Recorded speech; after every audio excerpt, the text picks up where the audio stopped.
He's been protecting the city, protecting all of the citizens of New York City for over 40 years. And some people may call him our guardian angel, Curtis.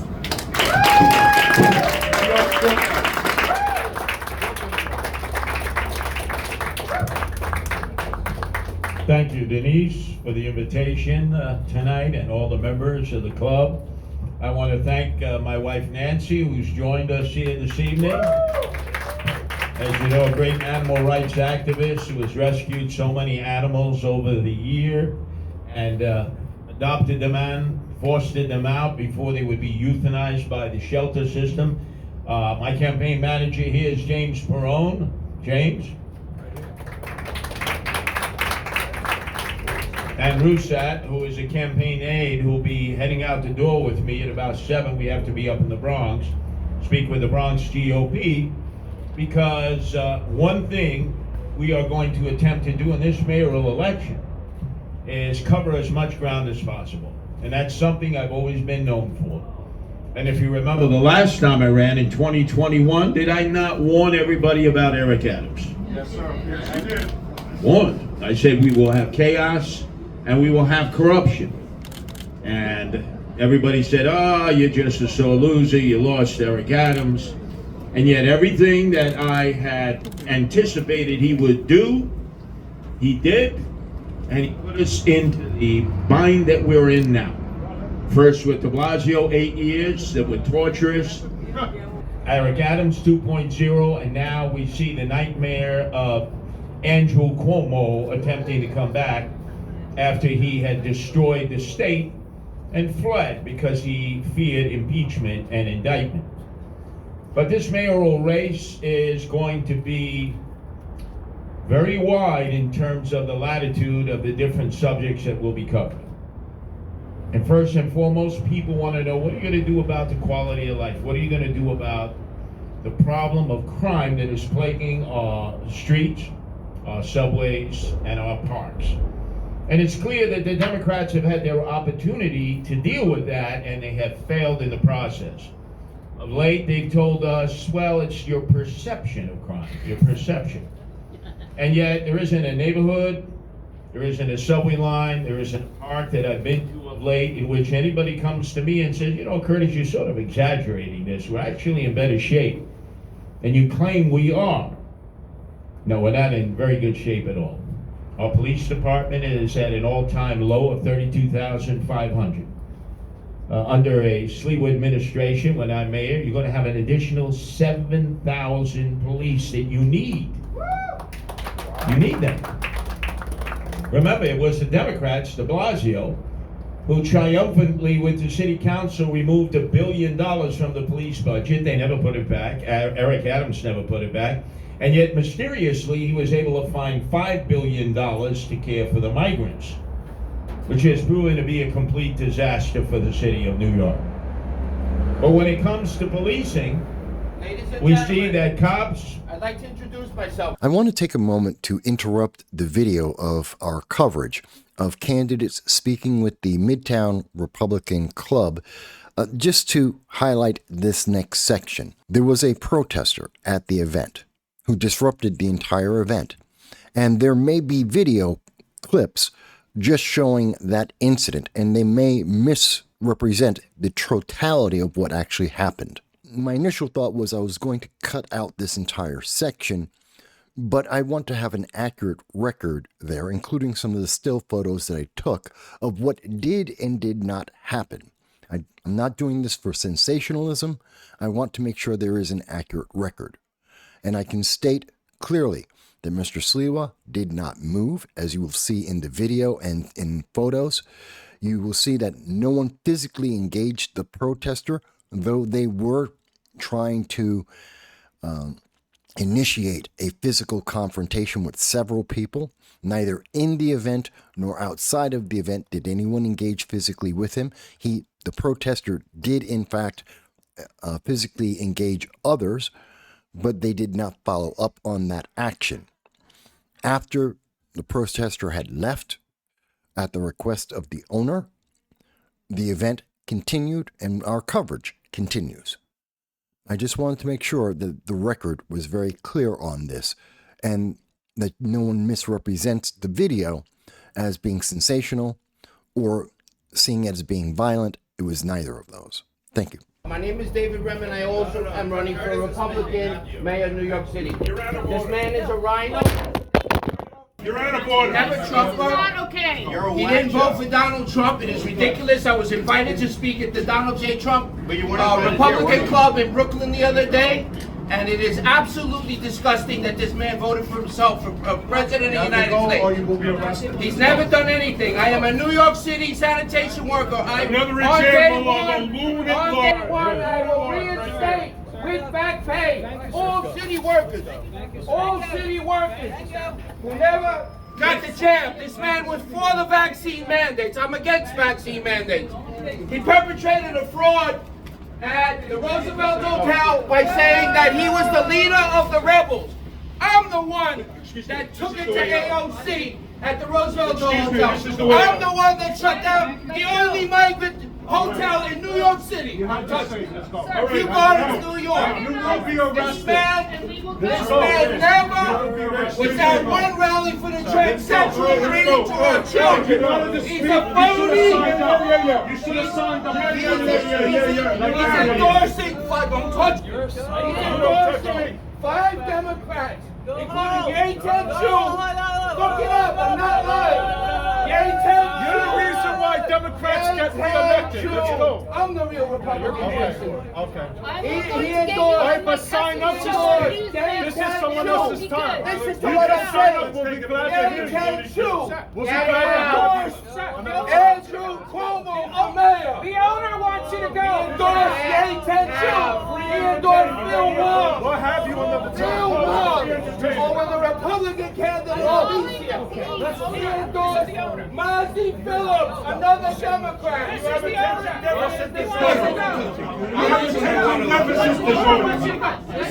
Ladies and gentlemen, this is the phony Democrat, and I'm going to say this. I will follow you all over your campaign, and I will let real Republicans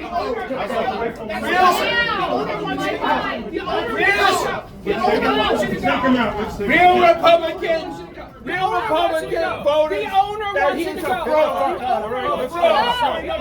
Republican fraud. Goodbye. I love Donald Trump. The owner wants you to go. Thank you. All right. Oh, no. Get them. United, we win! United we stand. You're a punk. You're supporting a rhino, a Democrat. He didn't run on the Republican. He didn't run on the Democrat line because he would have got 2% of the vote. Come on in. 2% Guys, get in. Get in. Connie, Go. Connie, Go. Connie. Don't do it. Don't do it. Don't do it. Curtis. Anybody else? Don't do it. Back up. God, come here. You want the door upstairs. I got you back, Curtis. Don't worry. I used to be a professional wrestler. I'll take minutes for you. The Democrat line, he gets 2% of the vote. 2% of the Yeah, vote. 15 minutes of fame. All right. At least it wasn't a joke. All right, back on track. As I was saying, the quality of life, the crime problems. If you notice in this neighborhood alone, you have the Bellevue shelter, which has been a depository for a lot of the homeless men, single able-bodied men, many of them who are emotionally disturbed, who then roam the streets of this neighborhood and have caused all kinds of problems since de Blasio and right into Adams. So a Sliwa administration immediately takes the emotionally disturbed, of whom there are so many. Many that I happen to know personally because I've dealt with them for years in the subways and the streets and the parks, and immediately give them the mental health care that they deserve, that they were deprived of when Andrew Cuomo was governor. And when he came into the governorship, there were 40,000 beds in the state system for the mentally health challenged. By the time he was run out of Albany, fearing impeachment and indictment, we were down to 3,000 beds. We've never recovered since. And then the plight of the homeless, of which it seems there are a growing number of men and women and children who unfortunately are in that category. And we never took care of our own. We decided, the decision was made, we were going to take care of migrants, people we didn't even know. People who weren't vetted, people who weren't checked medically. We had no idea what their status was from their country of origin. All of that is going to change under a Sliwa administration. We are going to prioritize American citizens, those who are destitute, those who are emotionally disturbed, those who are homeless, but have been residing here in New York City. Part of the problem is that you have a city which has not resisted the attempts of the American Civil Liberties Union, Legal Aid, the Coalition for the Homeless, to immediately go into court and demand that we, the taxpayers, have to fund outrageous amounts of money for people who are just being warehoused.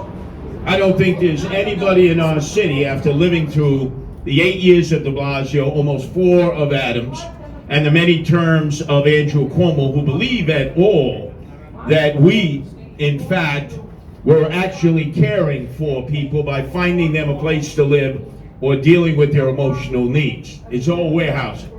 So one of the things that I've seen as I've gone around the city is there is a complete dearth of affordable housing. And every community, no matter what their politics, whether they happen to be Republican conservatives out in Staten Island or they happen to be liberals and progressives from Park Slope, every community can use affordable housing. The average New Yorker earns about $70,000 a year. There's 500,000 people who spend more than half of what they make on housing. We have warehouse now, a combination of close to 50,000 apartments. Some of them are rent stabilized, and if you go into the outer boroughs, you'll see that quite a few of them are not being rented out in private homes that are in the neighborhoods.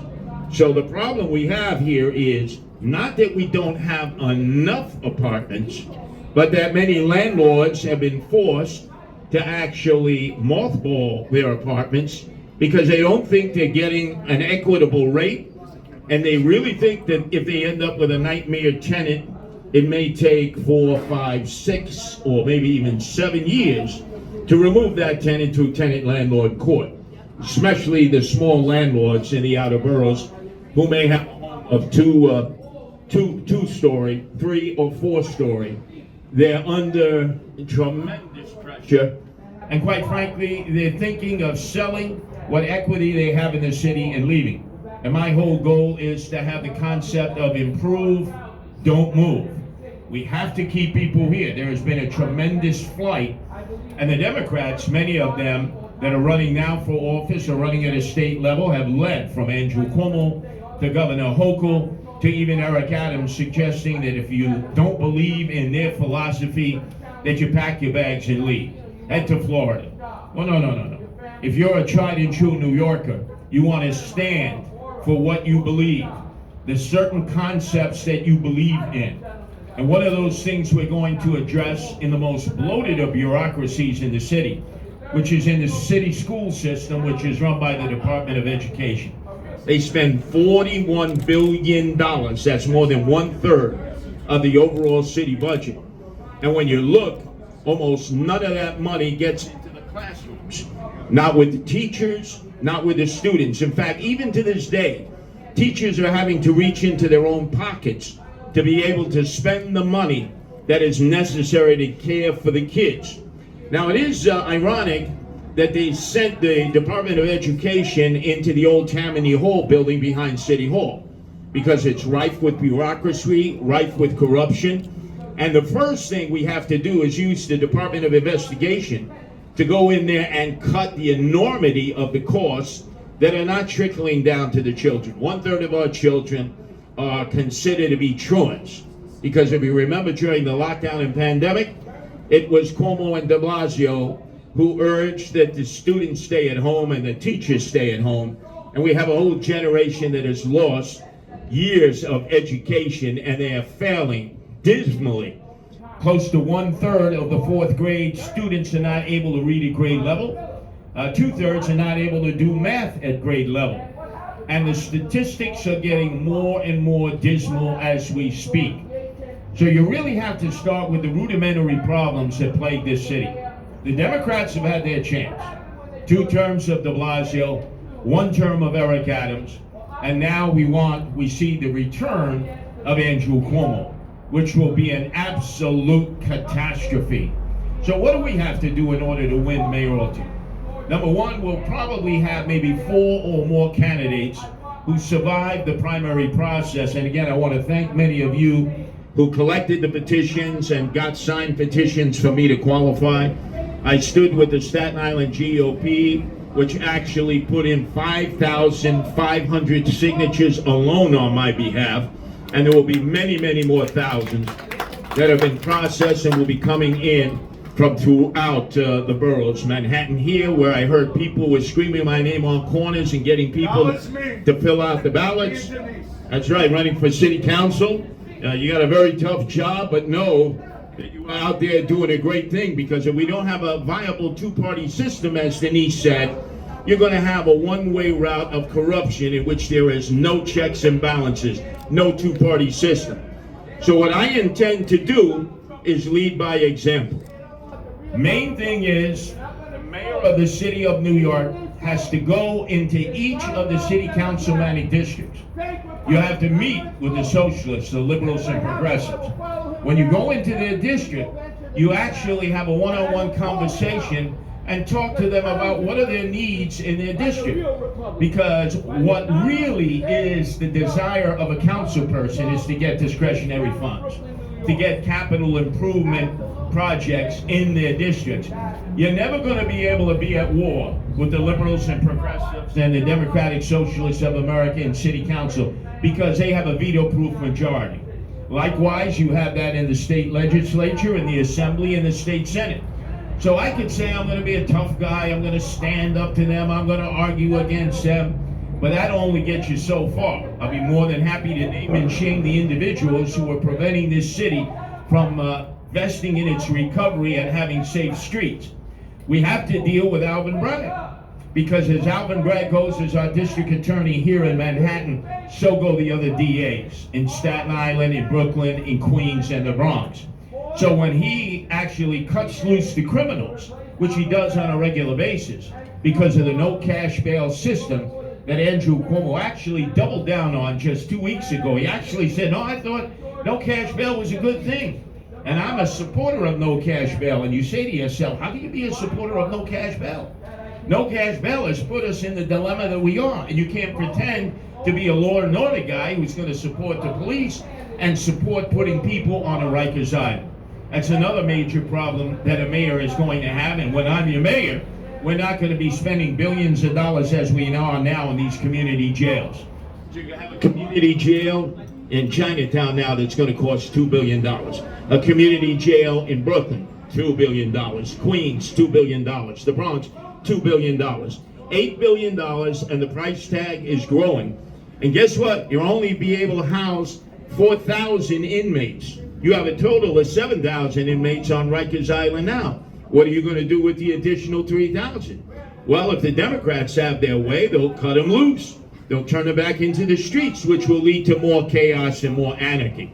So I intend, when I'm mayor, to keep Rikers Island open. Obviously, some of these community jails will have been completed by then, but we are going to use the full facilities of Rikers Island. I have broadcast from Rikers Island. I've been on Rikers Island. I know all about Rikers Island. It's the place where inmates should be sent so that we can have safe neighborhoods. But you have to have a mayor that leads by example. Somebody who rides the subways, as I do all the time. Somebody who goes to Rikers Island. Somebody who meets with the court officers who have an extraordinarily tough job because of all the folks who come in who get charged and then rambunctiously rebel within the court system. You also get to appoint judges. And unfortunately, what de Blasio and Adams have done is they've appointed a series of very liberal and progressive judges, oftentimes to criminal court, who then get switched over to civil court and civil court to criminal court. If your expertise is criminal court, then that's where you should be a judge. Just like if you have family court, you have a family court judge. So there are a lot of normal, simple, pragmatic things that can be done by a mayor. But again, the mayor must lead by his actions. In my case, I've proven myself over 46 years. Not only have I led the guardian angels in providing for safe streets and safe subways in that period of time, but I've established groups in 13 countries and 130 cities. So I know how to organize. I know how to manage. And the most important thing is that as the candidate of the Republican Party, I'm helping the down ballot. The last time I ran against Eric Adams, I helped a number of city council get elected. I won 14 of the assemblymatic districts that generally had fallen to the Democratic side. I was the first mayoral Republican candidate ever to win the Chinese American vote. Now, Rudy Giuliani, as great as he was not able to do that. Michael Bloomberg, in the 12 years he served, was not able to do that. So we made a major advance. And now we need to focus on some of those groups that have been underrepresented, who are not at all happy. If you notice, in this last presidential election, Donald Trump did extraordinarily well in the Bronx and Queens, in places you would never have anticipated. So from Sliwa to Zeldin to Trump, momentum is with us. We have to take advantage of the momentum. We have to build on the momentum. But we cannot vilify the Democrats, and we cannot vilify the independents. Because if we don't get the Democrats, the moderate Democrats, if we don't get the independents to vote for us, and by the way, there are twice as many independents as there are Republicans, you can't win citywide elections. And in many instances, you're not going to be able to win a councilmanic an election. So it is incumbent on the head of the ticket, of which I am, to try to bring all these people together over common concerns. And I'll finish on this note. When you go into the outer boroughs, the city council passed what was called the City of Yes. The City of Yes is basically a death warrant that has been written against residential homeowners. It started first with Eric Adams when he had the upzoning, and then added to that was the City of Yes. That gives corporate developers and the socialists an opportunity to take people's private property. In aspect to the corporate developers, they want to build high-rises. They want to be able to knock down a 2, 3, 4-story home that's owned by a small homeowner and put up a high-rise and chase people from those residential areas. As we've seen, the socialists don't believe in private property, so they just rather have flat block housing. That's something that I've been fighting. There's a new move based on the City of Yes that has transpired that is causing all kinds of problems in the outer boroughs. And that is, they are constructing these warehouses of lithium-ion batteries to generate power. Because in the end, it was Governor Andrew Cuomo who put out of business the nuclear power plant up at Buchanan, New York. And that's a third of our power that was generated there. Without that power, how do we replace it? We couldn't do it with natural gas because Cuomo was against fracking. We couldn't do it with hydroelectric from upstate or Canada because there wasn't enough hydroelectric in either of those locations. So understand this, if the Democrats are given an opportunity to put into place many of the things that they have done on many occasions, they are just going to make things that are very bad that much worse. What I will do is undo that. There will be none of these lithium-ion battery warehouses in the outer boroughs because they will destroy property rights. It's not safe green energy, and they're putting it into residential areas instead of putting it where it needs to be, industrial areas. That's what I intend on doing. And the power of the mayoralty is you can do that. And then lastly, it'll be nice to have a first lady at Gracie Mansion. That's my beautiful wife, Nancy. Because we need an advocate and a protector of animal rights. We are going to have no-kill shelters. We have a situation that exists in which we have shelters run by the city of New York at an incredible cost in which if the dogs or the cats or the other animals are not fostered out or are not adopted out, they are euthanized and they are killed within a period of 72 days. That's going to stop. They don't do that in Los Angeles any longer. They don't do that in Austin, Texas. And we're certainly not going to allow that to exist in New York City. As Mahatma Gandhi said many, many years ago, a community that does not take care of its animals will not take care of its people. And that's what we're going to represent. Both Nancy Sliwa and Curtis Sliwa is the care for people who cannot care for themselves and the care for animals who have no advocates in the city of New York any longer. And then finally, understand this. I was raised by blue-collar, working class, a mom and dad in Canarsie, Brooklyn.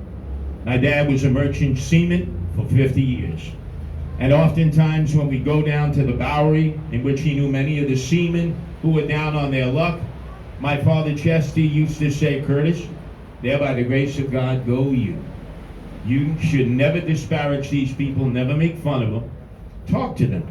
Try to understand what it is that brought them to this circumstance. Because of my father and the encouragement of my mother, I've been able to develop a rapport and an understanding with people who are emotionally in need and mentally in need. This is a scar on our psyche here. We are the wealthiest city in the world. And look how we treat our animals. Look how we treat our homeless. Look how we treat our emotionally disturbed. Andrew Cuomo is cold-hearted and callous, as you know. I need not go through the litany of bad things he's done. Your next mayor, Curtis Sliwa, is the mayor of all the people, not just some of the people. Thank you. Thank you for having me here today.